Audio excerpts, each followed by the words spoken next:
새벽 2시에 눈이 번쩍 뜨는 분들 많으시지요? 핸드폰부터 찾습니다. 계좌부터 엽니다. 그리고 QLD, TQQQ 차트를 켜는 순간 심장이 먼저 반응합니다. 어제까지는 괜찮았습니다. 오늘만은 다를 줄 알았습니다. 그런데 빨간 봉 하나가 뜨는 순간 내 하루의 자존감이 같이 꺾이는 느낌이 듭니다. 가족은 자고 있고 내일 출근은 해야 하고 나는 지금 조용히 망해가는 사람처럼 느껴집니다. 이때 많은 분들이 두 부류로 갈립니다. 누가 봐도 저 사람은 결국 성공하겠다 싶은 사람, 그리고 분명 열심히 사는데도 늘 제자리에서 제일 많이 지치는 사람. 여기서 말하는 성공은 돈만을 말하지 않습니다. 사람이 모이고 기회가 붙고 위기에서도 다시 일어서는 힘, 그게 쌓여서 결국 결과가 나는 상태를 말합니다. 투자도 똑같습니다. 운이 한 번은 도와줄 수 있어도 끝까지 살아남는 건 습관이 만듭니다. QLD와 TQQQ 같은 레버리지 상품은 특히 더 그렇습니다. 실력 없는 사람에게는 감정을 증폭시키는 확성기처럼 작동하고 준비된 사람에게는 시간을 압축시키는 도구처럼 작동합니다. 그럼 누가 봐도 쟨 무조건 성공하겠다 싶은 사람은 무엇이 다를까요? 오늘은 그 특징을 딱 3가지로만 잡겠습니다. 그리고 그 3가지를 투자, 특히 QLD, TQQQ를 들고 있는 분들의 현실과 연결해서 당장 내일부터 바꿀 수 있게 풀어드리겠습니다. 첫째는 태도가 기본값인 사람입니다. 여기서 태도는 말 예쁘게 하는 기술이 아닙니다. 자기 위치를 과신하지 않는 사람입니다. 내가 유명하든, 내가 돈을 벌고 있든, 내가 잘 나가든 그걸 주변에 증명하려고 들지 않는 사람입니다. 소개 자리에서 진짜가 나옵니다. 내 편을 들어주는 사람에게만 친절한 사람, 위아래를 가르는 사람, 웃으면서도 은근히 상대를 평가하는 사람. 이런 사람은 이상하게도 일은 잘해 보일 때가 많습니다. 말도 논리적이고 포장도 그럴듯하고 어쩌면 한 번쯤은 큰 성과도 냅니다. 그런데 시간이 지나면 사람들의 눈빛이 달라집니다. 처음엔 기대, 나중엔 경계, 마지막엔 거리두기. 기회라는 건 결국 사람이 들고 오는데 그 사람이 떠나버립니다. 투자에서도 이 태도는 그대로 드러납니다. 레버리지로 수익을 조금 냈다고 내가 시장을 읽는다고 착각하는 순간이 있습니다. 그 순간부터 말이 바뀝니다. 나는 장기 투자자라고 말하면서 사실은 매일 확인합니다. 분할 매수라고 말하면서 사실은 감정 매수를 합니다. 원칙이라고 말하면서 사실은 손익에 따라 원칙이 바뀝니다. 이게 태도의 문제입니다. 시장을 존중하지 않는 태도, 내 실력을 과대평가하는 태도. 성공하는 사람의 태도는 반대입니다. 좋은 자리에 가도 더 조용해집니다. 수익이 나도 더 겸손해집니다.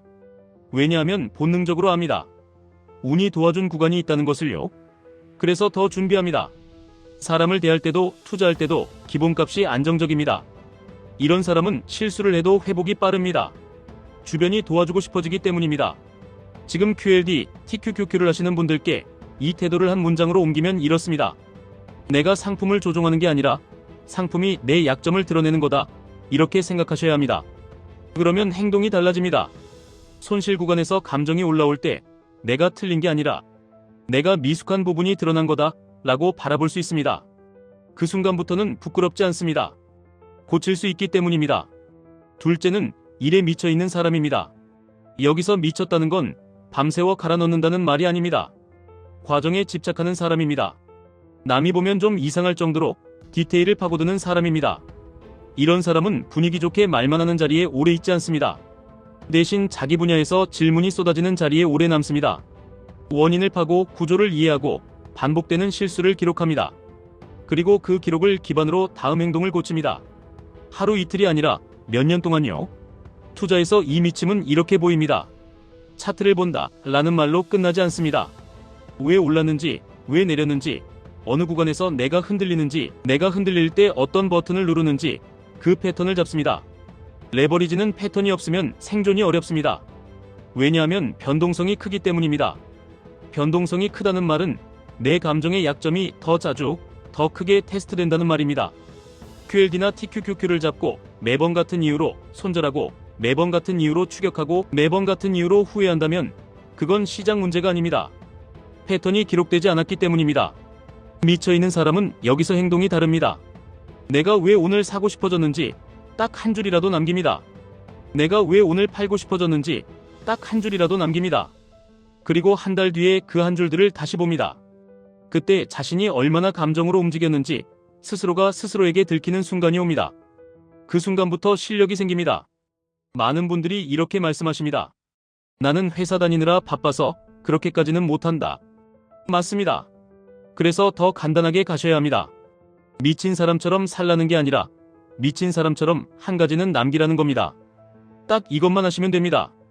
매수하기 전에 내 원칙이 무엇인지 한 문장. 매도하기 전에 내가 지금 매도하면 어떤 상황에서 후회할지 한 문장. 그리고 이 문장을 지켰는지 못 지켰는지 체크. 이 세 줄만으로도 QLD, TQQQ의 변동성은 감정이 아니라 데이터가 됩니다. 그리고 이 과정에 집착하는 사람은 다른 사람 눈치도 덜 봅니다. 친구가 뭐 샀다더라, 유튜브에서 뭐가 뜬다더라, 이런 소음이 줄어듭니다. 왜냐하면 내 기준이 이미 있기 때문입니다. 기준이 있는 사람은 흔들려도 돌아옵니다. 기준이 없는 사람은 흔들리면 그대로 무너집니다. 셋째는 압박이 왔을 때 긍정적인 사람입니다. 여기서 긍정은 아무 생각 없이 낙천적인 태도가 아닙니다. 판단이 빠른 사람입니다. 내가 화를 내서 해결되는 일인지, 화를 내도 해결되지 않는 일인지, 이걸 빠르게 구분하는 사람입니다. 투자에서 이 능력은 생존 그 자체입니다. 레버리지 투자자는 원치 않아도 압박을 자주 만납니다. 갑자기 급락이 옵니다. 뉴스 한 줄에 시장이 흔들립니다. 환율이 움직입니다. 금리 발언이 나옵니다. 이때 부정적인 사람은 이렇게 됩니다. 왜 나만 이러지? 왜 하필 지금이지? 내가 뭘 잘못했지?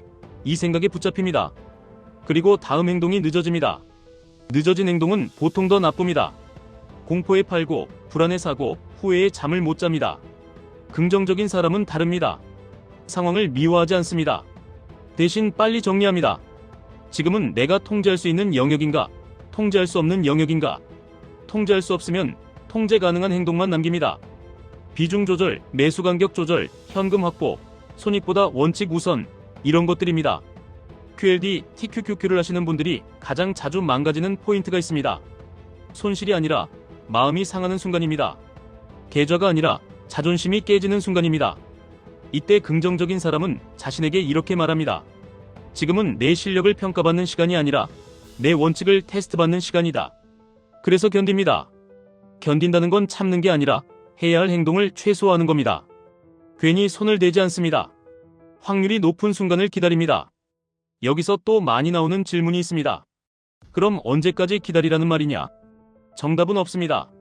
하지만 원칙은 만들 수 있습니다. 원칙을 만들면 그 원칙이 당신을 긍정적으로 만듭니다. 왜냐하면 판단이 빨라지기 때문입니다. 예를 들어 이런 식입니다. 내가 레버리지를 들고 있다면 내가 감당 가능한 낙폭을 숫자로 정한다. 내가 낙폭을 감당할 수 없다면 애초에 비중이 과했다는 신호로 본다. 내가 잠을 못 자는 정도라면 시장이 아니라 내 포지션이 문제다. 이 기준이 생기면 하락이 와도 내가 할 일이 보입니다. 할 일이 보이면 마음이 덜 무너집니다. 마음이 덜 무너지면 다음 선택이 더 좋아집니다. 이게 긍정의 본질입니다. 정리해보겠습니다. 누가 봐도 저 사람은 무조건 성공하겠다 싶은 사람은 사람 앞에서 태도가 안정적입니다. 일 앞에서 과정에 미쳐 있습니다. 압박 앞에서 판단이 빠릅니다. 그리고 이 세 가지는 투자에서도 그대로 작동합니다. 특히 QLD, TQQQ처럼 변동성이 큰 상품에서는 더 크게 드러납니다. 그런데 여기서 중요한 게 하나 있습니다. 이 세 가지를 들으면 또 이렇게 생각하실 수 있습니다. 나는 원래 성격이 이렇지 않은데, 나는 원래 예민한데, 나는 원래 부정적인데. 괜찮습니다. 성격이 바뀌는 게 아니라 시스템이 생기면 됩니다. 성공하는 사람은 대단한 사람이어서가 아니라 대단한 순간에 쓸 시스템이 있어서 성공합니다. 그래서 지금부터는 오늘 영상의 핵심을 투자 시스템으로 바꿔드리겠습니다. 하나만이라도 가져가시면 됩니다. 첫 번째, 태도를 시스템으로 만드는 방법. 매수 버튼을 누르기 전에 오늘 내가 이걸 사는 이유를 한 문장으로 적으십시오. 이유가 한 문장으로 안 나오면 아직 매수할 준비가 안 된 겁니다. 두 문장, 세 문장 길어지면 변명일 가능성이 높습니다. 한 문장으로 딱 떨어질 때까지 기다리십시오. 이게 시장을 존중하는 태도입니다. 두 번째, 미침을 시스템으로 만드는 방법. 매수와 매도는 복잡하게 하지 마십시오. 대신 기록을 단순하게 하십시오. 오늘의 한 줄, 내 감정 한 줄, 내 원칙 한 줄. 이 세 줄이 쌓이면 당신은 남의 말이 아니라 내 데이터를 믿게 됩니다. 레버리지에서 가장 강한 무기는 정보가 아니라 내 패턴을 아는 것입니다. 세 번째, 긍정을 시스템으로 만드는 방법. 하락이 오면 먼저 통제 가능한 것부터 보십시오. 비중, 현금, 매수 간격, 계획된 추가 매수, 계획된 휴식, 그리고 통제 불가능한 뉴스는 적게 보십시오. 뉴스를 덜 보면 무지해지는 게 아니라 행동이 빨라집니다. 행동이 빨라지면 손실이 줄어들 수 있습니다. 손실이 줄면 마음이 유지됩니다. 마음이 유지되면 계좌도 살아남습니다. 지금 이 영상을 보시는 분들 중에는 이미 QLD나 TQQQ를 들고 계신 분들도 계시고 이제 막 관심이 생긴 분들도 계실 겁니다. 저는 한 가지는 분명하게 말씀드리고 싶습니다. 레버리지는 누군가를 부자로 만들어주는 마법이 아니라 누군가의 약점을 빨리 드러내는 도구입니다. 그래서 어떤 분은 레버리지로 인생이 정리되고 어떤 분은 레버리지로 인생이 흐트러집니다. 차이는 실력보다 습관입니다. 마지막으로 오늘 영상 제목처럼 한 문장으로 끝내겠습니다. 누가 봐도 성공할 사람은 시장을 이기려 하지 않고 자기 자신을 먼저 이깁니다. 오늘부터 딱 3줄만 남겨보십시오. 이걸 하시는 순간 QLD와 TQQQ는 공포의 이름이 아니라 내 시스템을 단단하게 만들어주는 훈련장이 될 수 있습니다. 영상이 도움이 되셨다면 다음 영상에서 더 구체적으로 QLD와 TQQQ를 들고도 흔들리지 않게 만드는 체크리스트와 루틴으로 이어가겠습니다.